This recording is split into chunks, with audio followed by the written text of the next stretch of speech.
In the language of science, the word law describes an analytic statement. It gives us a formula that tells us what things will do. For example, Newton's law of universal gravitation tells us that every point mass attracts every single point mass by a force pointing along the line intersecting both points. This force is directly proportional to the product of the two masses and inversely proportional to the square of the distance between the 2 point masses. That formula will let us calculate the gravitational pull between the Earth and an object you dropped, or between the Sun and Mars, or between me and a bowl of ice cream. Now, while this supposed law lets us calculate quite a bit about what happens given we know certain variables, notice that it doesn't tell us anything about why it happens. It doesn't really tell us what's going on. This is what theories are for. In the language of science, the word theory is used to describe an explanation of why and how things happen. For gravity, specifically, we use Einstein's theory of general relativity. And in a way, it explains some things, but you'll also see there's a lot of holes in it and a lot of contradictions that just don't allow things to work the way we perceive them. So, as much as we think we know about gravity, the whole theory of gravity only shows how little we know about so called gravity. We think we have a gravitational constant. We take what we call Earth's gravity, and that's 1g. Say if you're in a race car pulling 1.5 g's, that means 1.5 times gravity is coming down on the car from the aerodynamics of the car. A common misconception about science and what people describe as scientific fact is that science never proves anything, ever. Let me say that with a different emphasis. Science never proves anything. It just doesn't. As long as a theory doesn't describe every single detail of something, how it works completely, then there's still more to be added to it, so it's not a law. It cannot be a law. It's just a theory at that point. So until we have complete information about something and understand it to the max, we cannot call it a law. It's still a theory. It's just an idea. Here's kind of an example.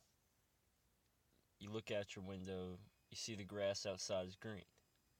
You use inductive reasoning to conclude all grass must be green. The grass outside is green, so all grass must be green. And this makes sense. It's a valid observation. We see planets in the sky. We're on a planet. It just makes sense in our heads. It's just how it works. But as soon as you find a single blade of grass that's not green, your entire statement is wrong. It's 100% wrong. You said all grass is green. Once you find that anomaly, that's instant proof that not all grass is green. In modern science, after enough successful tests, a theory is eventually considered a fact in practicality, even though technically it hasn't been proven. Science isn't about proving things. It never has been, it never will be. Instead, science is about observing the universe around us and using those observations to try to understand how the universe works exactly. This understanding is always subject to change, no matter how confident we are about what we've discovered. If you fill a balloon with helium, a substance lighter than nitrogen, oxygen, and other elements which make up the air around it, the balloon will immediately fly upwards. Likewise, if you fill a balloon with hydrogen, a substance even lighter than helium, and also the elements around it, the balloon will fly upwards even faster. If you blow a dandelion seed out of your hands, a substance just barely heavier than the air, it'll float away, but slowly and eventually it'll fall to the ground. And if you drop an anvil from your hands, something much heavier than the air, it'll quickly and directly fall straight to the ground. Now, this has absolutely nothing to do with gravity. The fact that light things rise up and heavy things fall down is simply a natural property of weight. That's a lot different from gravity. Gravity is a hypothetical force attributed to large masses, which Sir Isaac Newton needed to explain his heliocentric theory of the universe. Let Isaac have his apples. We've got brains, don't we, guys? Come on. Now, if gravity did exist, why would it cause both planets to orbit the sun and people to stick to the Earth? Gravity should either cause people to float in orbits around the Earth, or it should cause the Earth to be pulled into the sun and be destroyed. We must be, living on some sort of magic ball for gravity to work one way to make this theory true, and another way to make this theory true, and another way to make this theory true. It's insanity to believe it, really. I'm sorry, but it is. Heliocentrists claim that the ball Earth is perpetually spinning on its axis at a mind-numbing 1,038 miles per hour, or 19 miles per second, and somehow people, animals, buildings, oceans, and other surface phenomena can stick to the underside of the spinning ball without falling or flying off. Just take a ride on the Gravitron next time you got a local fair, or if you have one at an amusement park. You'll notice the faster it spins, the more you're pushed away from the center of the spin, not towards it. Even if the centripetal force did exist, which it doesn't, then the centrifugal force of the ball Earth's supposed 19 mile per second spin would also exist and have to be overcome.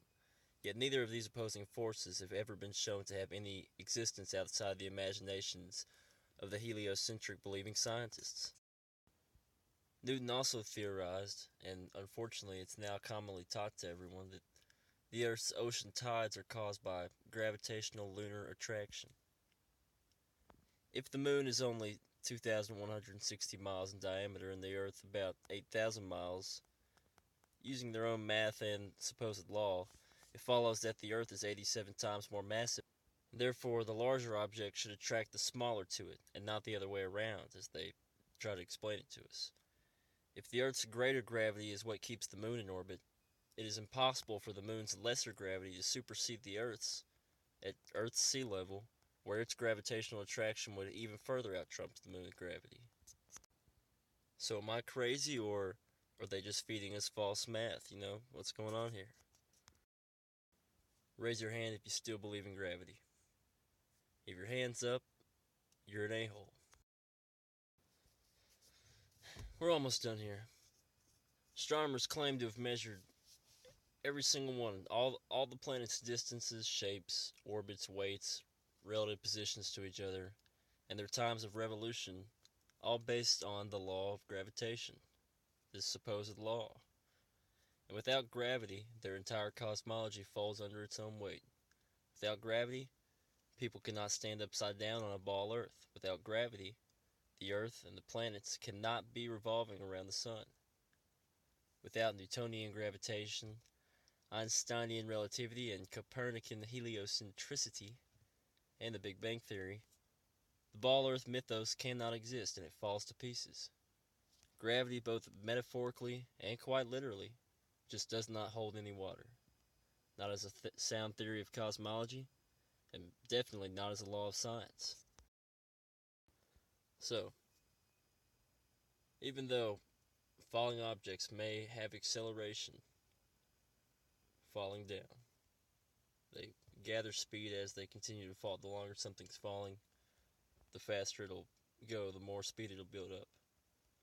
But they do not accelerate due to gravity. Objects fall to the earth because no counteracting force prevents them from doing otherwise. There's nothing stopping something from falling down. There's no anti-gravity, so to speak. So, just think about that. Try to process that.